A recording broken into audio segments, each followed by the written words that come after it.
Okay. Picking up on page 260, recognize disorders of the hair and scalp. We're going to begin under LO7 and LO8. Recognize the disorders of the hair. Hair disorders are non-contagious conditions that include disorders such as canities, hypertrichosis, trichopolotosis, nodosa, y'all gonna learn about these words, monolithrix, and fragilis cranium. That was the easiest one at home. Canities is the technical term for gray hair.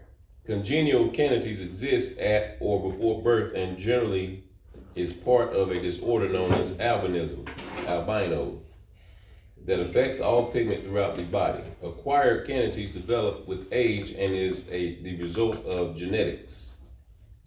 Ringed hair is a variation of canities, characterized by alternating bands of gray and pigmented hair throughout the length of the hair strand. Hypertrichosis is also known as hirsutis, is a condition of abnormal growth of hair. It is characterized by the growth of terminal hair on areas of the body that are normally covered with only vellus hair. That's probably like a unibrow or something, man. Vellus hair is like just a fine hair. Like a unibrow or how some people have. Y'all seen people like hair grow on their knuckles real heavy, stuff like that. Yeah, something like that. Yeah. Or out of the top of their ears. I know a guy, man. He's got like an afro on the top of his ear. And this dude, I know he won't even cut the hair out of his ears. I mean, I'll be like, man, it'd be like a little mini bush right there. Yeah. Like, man, cut that. He be like, man. Some people just don't want to do it. Crazy. Yeah. You know how that look? Yeah. Okay. Tricapitulosis is the technical term for split ends. Hair conditioning and oils will smooth split ends, but the only way to remove them is to cut them. Trichorexis nodosa. I got that one. I took time to read the abbreviation. Yeah. It is the technical term for knotted hair. It is characterized by brittleness and nodular swellings along the hair shaft. Treatments include softening the hair with conditioners and moisturizers. Monilithrix is the technical term for beaded hair. The hair breaks easily between the beads or nodes. Treatments include hair and scalp conditioning. Fragilis cranium is a technical term for brittle hair. The hairs may split at any point along their length. Treatments include hair and scalp conditioning and hair cutting above the split to prevent further damage. Identify disorders of the scalp. The skin of the scalp is constantly renewing itself, just as skin does on all parts of the body. Problems with the skin of the scalp can range from irritating and embarrassing to painful and dangerous. Recognize types of dandruff. Pityriasis, Pityriasis,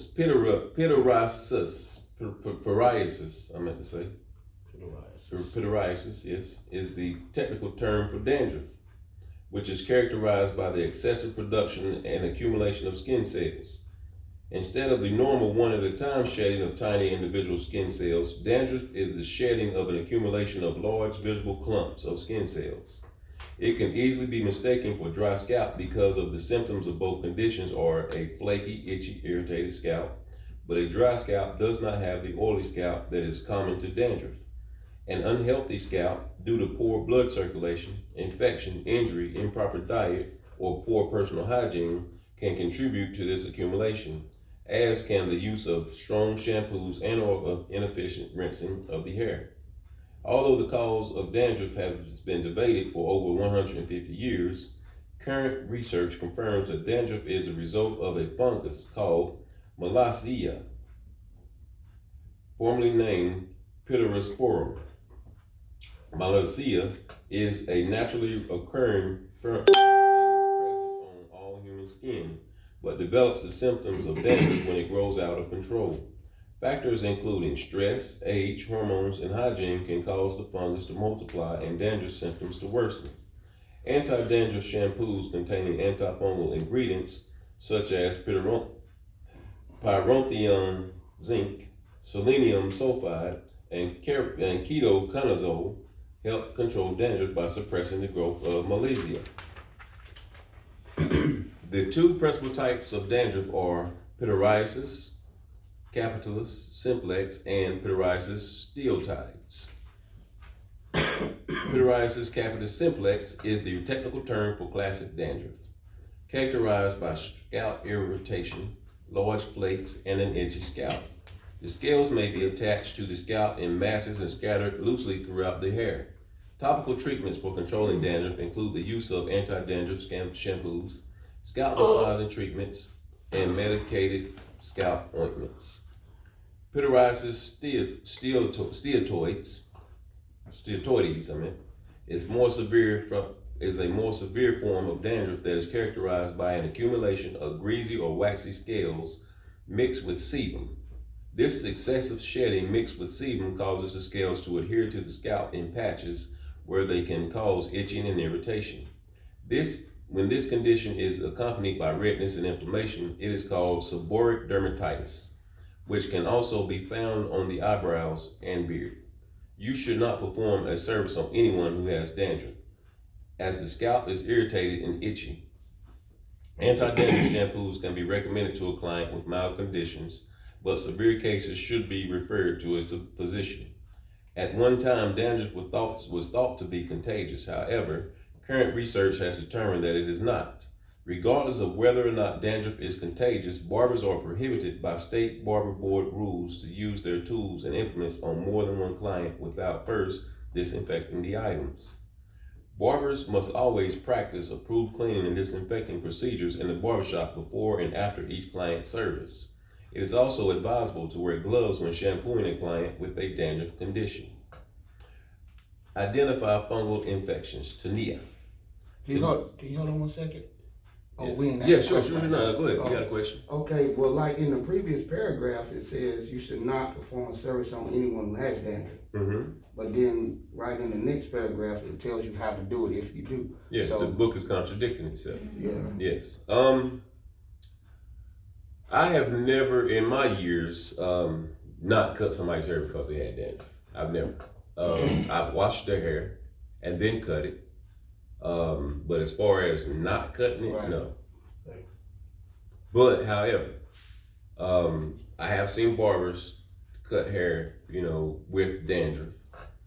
And yes, and as the book says, if you do, and if you don't shampoo them, you definitely need to use your fungicide spray to clean your clippers, and preferably even run them in blade wash.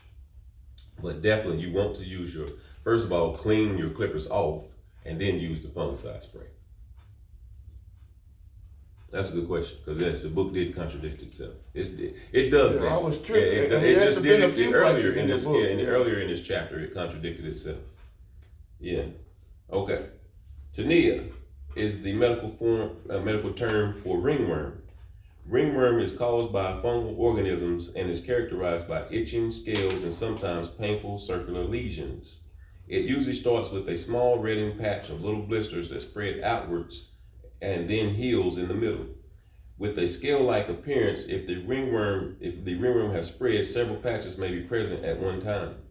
All forms of tinea are highly contagious. Infected skin cells or hair containing the fungi are known to spread the disease. Public showers, swimming pools, and unclean personal articles such as brushes are also sources of transmission. Practicing approved cleaning and disinfecting procedures will help prevent the spread of ringworm in the barbershop. Clients with suspected or confirmed tinea should be referred to a physician for medical treatment and must not receive services in the barbershop until the condition has cleared. Now, I will not cut somebody's hair with ringworm. I will not. That is something that spreads very easy, very easy. And it's so hard. I mean, even if you were to cut their hair, clean your clippers off and spray it, hair is so minute the simplest little piece of hair may escape your cleaning or disinfecting and get on the next client. And then that next client will get ringworm. And then they're gonna put your name out there and put a bad name on you, bad mouth you, saying you gave them ringworm.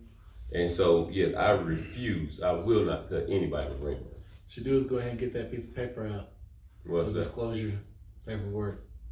Yeah. So they can't speak about things. Nah, I just ain't even gonna cut it. The way I ain't even gotta have the paper. But what if you get down? Yeah. What if you're, Sorry, go ahead. I'm sorry. What if okay, so they have longer hair. Maybe it looks like they get you, but you just can't really tell. Mm-hmm. How do you go about trying to figure out, you know what I mean, if they have it without cutting their hair, like to the point where you can see the scalp? Well, before you do any client, you're gonna do a consultation on their hair, just for yourself. You're gonna look at before you cut any head, you're gonna look at it. You know, visualize how you're gonna cut it, and you're examining the texture. You know, different parts of the head, and so you would see it. And even if they got a lot of hair, say they got hair like dirt right there, if they got a ringworm somewhere in their hair, you're gonna see it because their hair's coming. Because they already gonna know it. Yes, They're gonna be probably doing something about it. Yeah, and that hair's coming out. Okay. Yeah, because it's gonna leave a patch. You can't mistake ringworm. Okay. I know, Have you seen somebody cut somebody's hair? They had a Ringworm, yeah, I have. And they cut it still? Yeah, I used to work with a barber, man, and he would cut it. He didn't care. He would cut it and then do whatever. But it wasn't my shop then, so it wasn't nothing I could say. I know, like, kid had an afro, a full-out afro, and had ringworm like right here. Mm-hmm. So he didn't see it till he got down so low where it was obvious. Well, he combed over it because 90% of the time, once you're gonna cut it, you're gonna be picking it out anyway. Yeah, so when he got down where he saw, he just stopped. Yes. He went ahead because the clippers were already contaminated. He went ahead and just evened them up. Finishing then he threw the clippers away. Yeah. I was like, why you throw the clippers away? He said, because you can't. You can disinfect them. You would just have to really, really disinfect them. But I'm sorry, He made it seem like you couldn't fix in the middle of that it. hair. He made it seem like there was no fixing those clippers. No, you can disinfect them. But you can get it too, right? Like, Yes, yeah, you can get it. Like, cause it's gonna be like, say, especially if you cut with no gloves, it can get in your fingernails. And then you go and like, you can rub your face like this. You can get ringworm on your face. Yep. It doesn't necessarily have to be in your hair. That's like you can get it on your arm. Yeah. You can get it anywhere. You can get it anywhere. But seemingly, like the ringworms I've seen on people is like more commonly they are on your face or on your arms. I've never really seen one in somebody's head. But no, mostly I've seen it in their head. Like you'll see it with kids and stuff. Kids will have it in their hair. Yeah. But what if they don't have it on their hair? The procedure to get it off, you gotta cut your hair, don't you? Now if they have it on their neck, like if it's an area where you don't have to cut, I still ain't doing it. I was gonna say I still wouldn't do it. Yeah.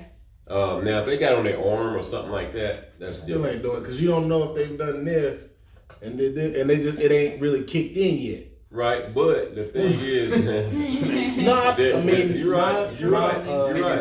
But it's less chances. Yeah, it's less chances of you infecting somebody. You can see it in that marching way. to wherever they touched. Yeah. It took us covering his whole body in medication. Yeah. And putting mitts on him to stop him from spreading it to different spots. Oh wow. Yeah, I mean, you're right. You're right. But 90% of the time when y'all see ringworm, it's gonna be in somebody's. And put some pee on it. That's what they used to say. I still do it. That is I mean, I ain't had a ringworm, but like that did not you work. get a no. That's a no. It don't. It dried it out. But they still gotta cut their hair off. Man, they get cut their hair off. Most people do. They cut it off. If you get one. Man, you better wash your face with some pee, man. But you refer them to a doctor, and the doctor's gonna give them some ointment. Man, it's good for your skin, man. It's came out of your body. Do you do it every day? No, I don't do it every day. I do it about 2 times a week. No, you don't. What? You put pee on yourself? What?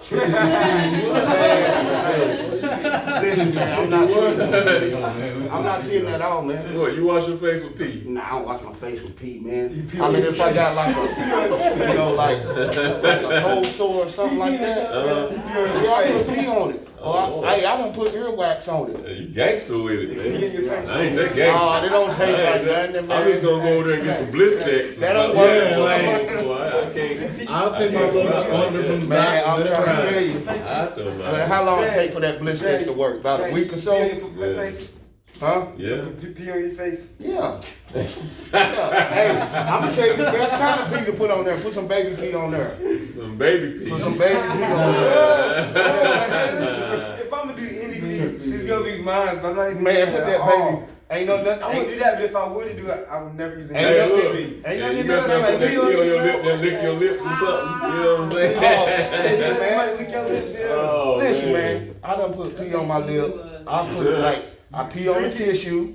I pee on the tissue, then I squeeze it, let a little drop get on there, and then a little drop goes in your mouth. You know what I mean? I get it. It's sterile. It's supposed to Yeah, be it's sterile, but sterile, I'm I'm not. not doing it. Nah. I've heard you do like, I just you got gotta like deal. Whatever athletes condition I put- got, I just gotta deal with it. I've heard like with athletes put you Since pee on that. you put pee That's on your lip, different. Have you tasted it? You I just tasted told you it's a little drop get in your mouth. Yeah, for real. Hey, y'all laughing, but hey, y'all get a cold sore. So y'all just learned the old school remedy. Yep, my grandma. Yeah. I'll Yep. stick with the new school remedies. Yep. Yeah. I was gonna go see a doctor. I Yeah. pay for insurance for a reason. Yeah. Let's put that pee on it. there. Top of your mouth. All How right. you cool with drinking pee? Okay. At one time, dandruff was thought to be contagious. However, current research has determined that it's not. Did I read that already? I haven't read that. Yeah, I have. Yeah, I know. So y'all made me lose my spot over here talking about pee. Yeah, I know where I'm at now. All forms of tinea are highly contagious. Infected skin, scales, or hair containing the fungi are known to spread the disease. Public showers, swimming pools, and unclean personal articles such as brushes. I done read all that too. Yeah, we're at the bottom bullet. Okay, at the bottom, tinea capitis. I'm sorry. Yeah, y'all messed me up with that one. Okay, tinea capitis. It's commonly known as ringworm of the scalp. It is characterized by red papules or spots at the openings of the hair follicles. As the patches spread, the hair becomes brittle and lifeless and breaks off, leaving a stump or falls from the enlarged open follicles. Tinea barbae is a superficial fungal infection caused by dermatophytes occurring chiefly over the bearded area of the face. Beginning with a small, round, slightly scaly, inflamed patches, the areas enlarge, clearing up somewhat at the center of the elevation at the borders. As the parasites invade the hairs and follicles, hard, lumpy swellings develop. In severe cases, pustules form around the hair follicles and rupture, forming crust. In the later stage, the hairs become dry, break off, and fall out or are readily extracted. Tinea barbae is highly contagious and medical treatment is required. Yes, that is very disgusting. You ever seen that? Yes. There's nothing I haven't seen in my 25 years. How do you get it? Get what? I mean, it's very contagious. I don't know. You can get it from anywhere. Like you could be around somebody, shake their hand, just like coronavirus. You can shake their hand, They said in touch swimming your face. pool, you go swim in a cool park. You go to the you can go to I don't swim. just so I whatever. don't know. You can be in Right, you can't because there's microorganisms in swimming pools. I mean, man, you can get it any kind of way. I'm not doing Any it. kind of way. I'm alright. Touch a doorknob. You know, you can touch a doorknob and scratch your face. So that's why when coronavirus first came out, they said don't touch your face because stuff like that it can get on them, especially like certain objects. It lasts longer than others, like on metal and stuff. Yeah. But like on clothes, it doesn't last as long. But yeah, you could go to the store, touch the doorknob. I'm gonna tell y'all something that I do, and I look at people when they do that. Whenever you go to a store, open a door, people always touch the top part of the door. That's where that metal part. That's where a whole lot of disease. I take my shirt and do this. Yes, I would take my shirt and open the door a lot of places. I you kick know. it real hard with my foot. Or if I on the way out, stick I my kick foot it with in. my foot. Yeah. Yeah, I'm not. For bounces. Yeah. Okay. Tinea favosa is also known as Tinea favis or honeycomb ringworm. It is characterized by dry, sulfur yellow, cup-like crust on the scalp having a peculiar musty odor. These are called scutula. Scars from favus are bald patches that are pink or white or shiny. Tinea favosa is very contagious and should be referred to a physician. Recognized parasitic infections. The two most common parasitic infections barbers may see in the barbershop are pediculosis capitis and scabies. Pediculosis capitis is the infestation of the hair and scalp with head lice. The parasites feed on the scalp and cause severe itching. You can distinguish head lice from dandruff or other conditions by looking at the scalp and hair closely, with a magnifying glass if necessary. The scalp usually appears reddened from scratching. You should be able to see mature lice moving through the hair. The nits or eggs attach to individual hair strands and are difficult to remove without a special comb made for that purpose. The nits also can't withstand some products used to treat the infestation, so repeat applications of the preparation is usually required. Commercially prepared products for the treatment of head lice are sold over the counter and are readily available at most drugstores. The head louse is transmitted from one person to another by contact with infested hats, combs, brushes, or other personal items. So follow improper cleaning and disinfection procedures. Following proper cleaning and disinfection procedures is extremely important. When you put some pee on your throat, put rub a little pee on your throat, you ready to set out there. Head lice are tenacious creatures that can live away from the human body for up to 48 hours. So it is equally important to disinfect all household and personal items to avoid reinfestation. Because yes, they can live on pillows. Huh? They bomb houses for that stuff. Yes, they do. I mean, like for instance, I know of a daycare, like one kid had head lice. And and those kids is playing with the toys and, they got nap time and, they got all these little beds and stuff. And those lice can be on one of those pillows and walk over to the next one. And it ended up, probably 5 or 6 kids ended up with head lice. And I mean, it spreads just that easily. Yeah. Okay. I don't like this chapter. I know, it's pretty gruesome. But you're gonna see all this stuff when you get shot, man, trust me. Scabies is a highly contagious skin disease caused by mites that burrow under the skin. Vesicles and pustules usually form from the irritation caused by the parasites or from scratching the affected areas. Excessive itching and characteristic of scabies can lead to the infection of the infected area. A client with this condition should be referred to a physician. As with all disorders and diseases, the practice of improved cleaning and disinfection procedures will help to limit the spread of scabies. That stuff making me itch, man. Yeah. Not cool. Yeah, man. Yeah, it's pretty. You gonna make me spend $50 on some gloves? Yes. That's why you gotta be careful and be very, very sanitary when you get in the shop, man, because you just don't know. You come across all kind of stuff, man. That's why you see a lot of them wear gloves and stuff Yes. now, because Yes. it's just That's why you never know what you're gonna run into. That's exactly right. Okay. Recognizing bacterial infections. Barbers may also encounter bacterial staphylococci infections in the barbershop in the form of different types of fasciculitis. Fasciculitis can occur anywhere on the body as a result of bacterial or viral infection and is characterized by the inflammation or infection of one or more hair follicles. Some of its more common forms are fasciitis barbae or pseudophasciitis barbae, psychosis, vulgaris, furuncles, and carbuncles. Fasciitis barbae and pseudophasciitis barbae are the inflammations of the follicle caused by bacterial or viral infection, irritation, or ingrown hairs. The cause of the inflammation is what differentiates the two conditions, but both can be triggered from damaged follicles caused by friction, blockages, or improper shaving methods. For example, close shaving, too much pressure, door blades, dirty blades, or shaving against the grain. Fasciitis barbae or barber's itch is an infection of the hair follicles characterized by inflamed pustules in the bearded areas of the face and neck that may have hairs growing through the pustule. Staphylococcus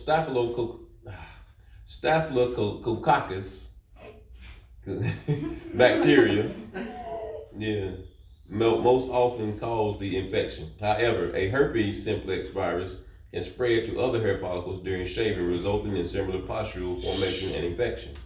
Treatments include topical or oral antibiotics as prescribed by a physician. Pseudofossilitis barbae, also referred to as razor bumps, is the chronic inflammatory condition that resembles fossilitis in terms of papules and pustules, but it is generally accepted to be caused by ingrown hair.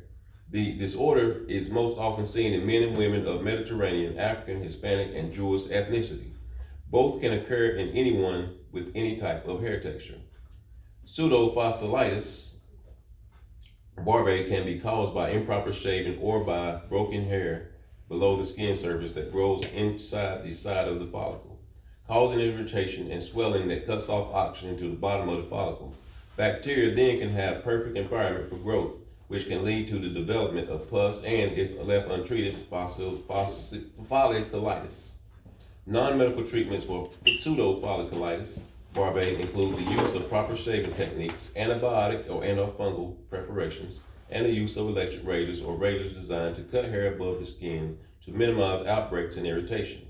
Clients should be instructed to change razor blades frequently, as dull, dirty blades also increase all types of folliculitis.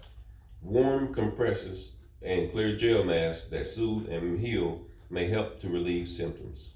With an understanding of folliculitis and pseudofolliculitis, barbers can help clients to determine if the condition is caused by chemical or mechanical means. Preparations that contain salicylic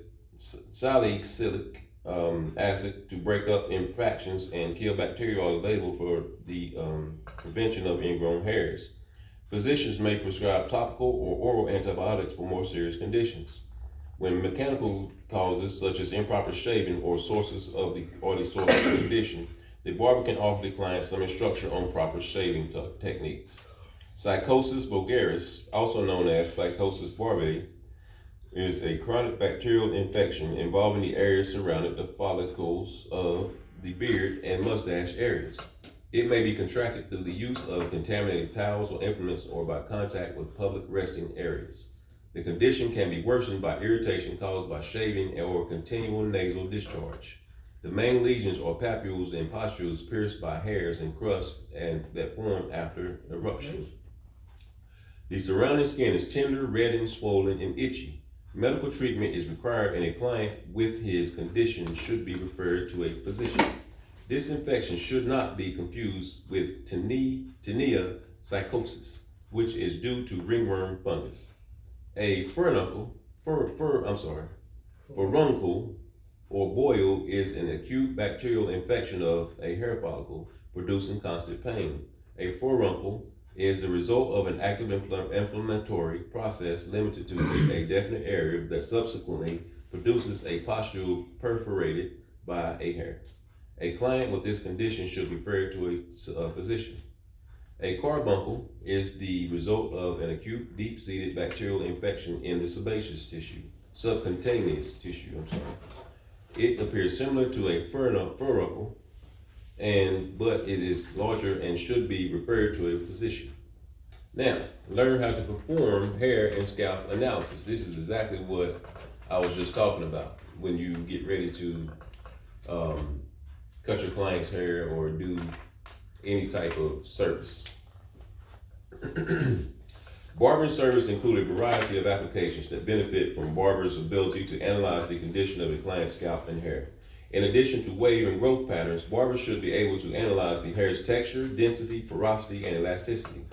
Knowledge and skill in performing a hair analysis can be acquired by observation and practice using the senses of sight, hearing, smell, and touch. Sight, observation will impart some knowledge immediately, such as whether the hair looks dry or oily. Sight alone, however, will not provide an accurate judgment of the hair's quality.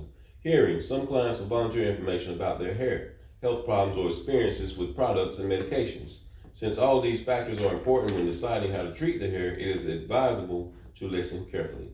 Smell, certain scalp disorders will create an odor. If the client is in general good health and the scalp is clean, the hair should be odor-free. Touch, the sense of touch is key to analyzing hair condition and texture. This sense needs to be developed to its fullest capacity for the barber to provide truly professional services. Perform scalp analysis. Always begin the analysis with checking the scalp first, since any disorders or conditions found there could prohibit a service from being performed. When analyzing the scalp, comb through the hair gently while parting it to check for hypertrophies, abrasions, and parasites. Do not scrape the scalp. Do not begin any service if parasites are present. Do not proceed with chemical service if there are signs of irritation or abrasions. Hypertrophy such as moles or warts require extreme care when combing through the hair to avoid catching the comb in these abnormal skin growths. If you see changes in hypertrophy from one client visit to another, suggest that your client see a physician.